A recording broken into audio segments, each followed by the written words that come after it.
Hi everyone, in the previous two video we have seen these two steps of the simplification of context-free grammar, that is the elimination of the null production or the elimination of the useless symbol or the removing of the useless symbol. It is the last step for the simplification of the context-free grammar, that is the elimination of the unit production. So what do you mean by unit production?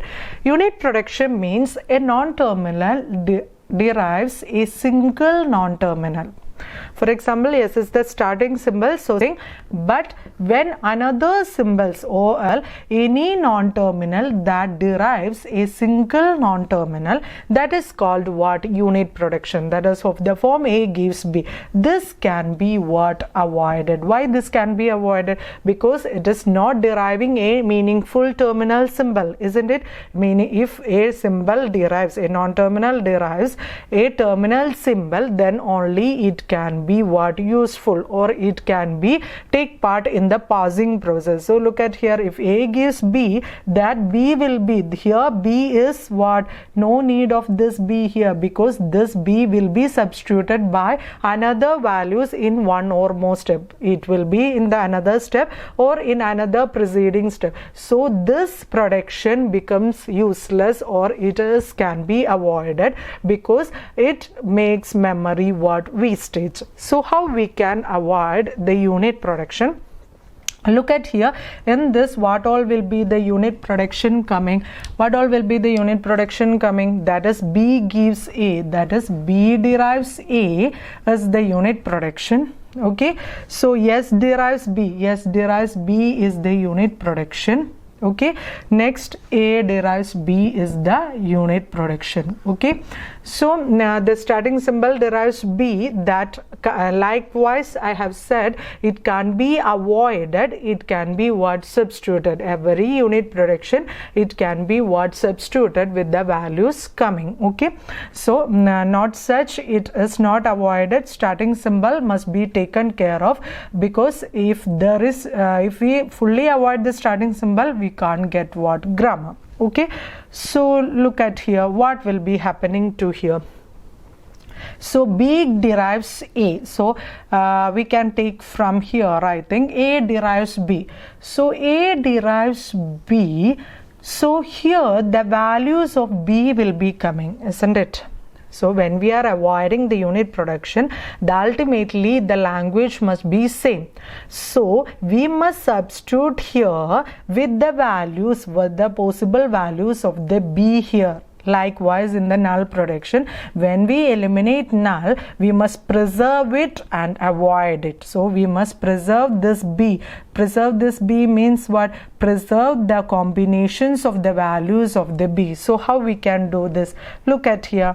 A derives A or BC, then what all values come from for B? It comes A or BB. It comes A, there is no meaningful, that is A derives A, that is also a unit production. So ultimately the combination will be what? BB. Isn't it? Once again you look, A derives B. When we are avoiding it, preserve it and avoid it. Preserve it means here preserve it, preserve the values of B. What will be the values of B here? The values of B will be this, isn't it? So when we put substitute here, for example, when I, instead of writing this, when I substitute here A or BB here, okay, so when I substitute A or BB here, this A is again useless, so we can avoid it. So ultimately what will happen?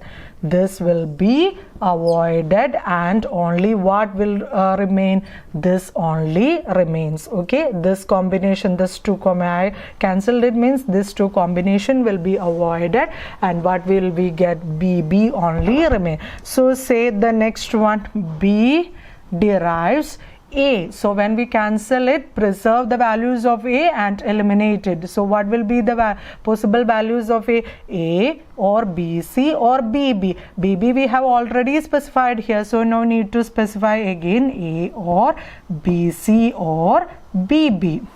Okay, next one, yes derives A or B. B means what all comes here? A or B, C or B, B. Look at here. This is the grammar after eliminating unit production. So every time when you see the unit production, you must preserve it. Preserve it means preserve the values of that unit production and substitute from the where it has been substituted, and when you substitute it, you look whether then also when you substitute also any unit production comes, it can be what avoided. Very simple concept. Likewise in the null production, you substitute the possible values of the unit production there. For example, here B comes, what all value will be taken by B here. When B comes in the tape or in the input tape, B comes, what will be the values of the B here? That must be what substituted. Okay, this is the first example. Now we can see the next example. So look at here in the next example, what all are the unit production? This is a unit production. This is a unit production. Okay, these two are unit production. This is not a unit production. Yes, derives A is a unit production. Single symbols deriving is only what? Unit production. Okay, so when we avoid it, for example, when we avoid these two, what will happen? We must substitute. Here also there is unit production, so we are avoiding this, we are avoiding this. So you must substitute the value of C here.